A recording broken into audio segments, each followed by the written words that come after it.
6h30, 9h, la matinale. Bonjour Benoît de Sinetti. Bonjour Stéphanie. Et cela ne vous aura pas échappé, aujourd'hui nous sommes le jeudi 5 décembre et c'est jour de grève. Ça y est, c'est le jour, le moment tant attendu.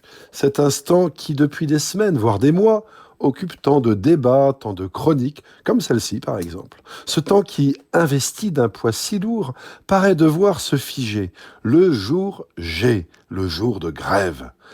Que va-t-il donc se passer ? De partout, les prédictions les plus sombres agitent les langues. On nous promet de la violence, du sang, des larmes, de la poussière. On nous annonce des cortèges immenses et l'on se plaît à se faire peur. Nul ne sait à cette heure comment cette journée et les suivantes se dérouleront. Nul ne connaît le résultat des mobilisations et ce que leur importance provoquera comme réaction politique ou pas. À Dieu ne plaise que ne se réalisent les images tant attendues par certains, souvent pour des considérations bassement mercantiles liées à la publicité qu'ils diffuseront entre les scènes prises en direct par des caméras avides de sensationnel. Mais il est de plus en plus étrange, voire déroutant, de constater combien il nous est devenu indispensable dans notre vie sociale d'être guidés par la peur de la violence à venir.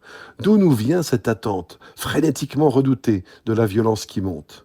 Et cette cécité qui réduit notre champ de vision à ce qui se passe au bas de notre porte, ignorant de plus en plus tout ce qui se passe de grave, de vraiment grave, en d'autres lieux du monde.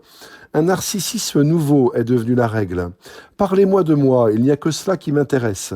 Se décline maintenant de manière plus collective. Ne nous parlez surtout pas d'autre chose que de ce qui se passe chez nous, car cela nous ennuierait.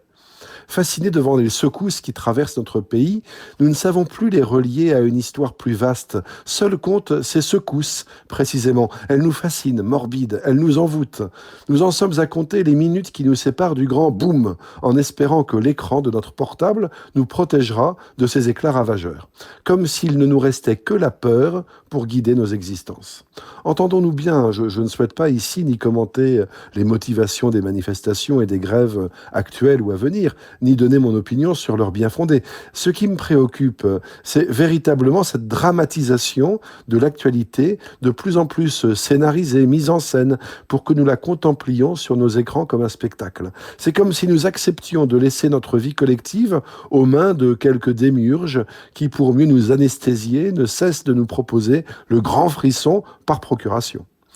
Alors, Seigneur, là où il y a la peur, que nous puissions porter au monde le visage apaisé de celle qui a cru en ta parole et qui porta en son sein le prince de la paix, porteur du seul grand jour à venir.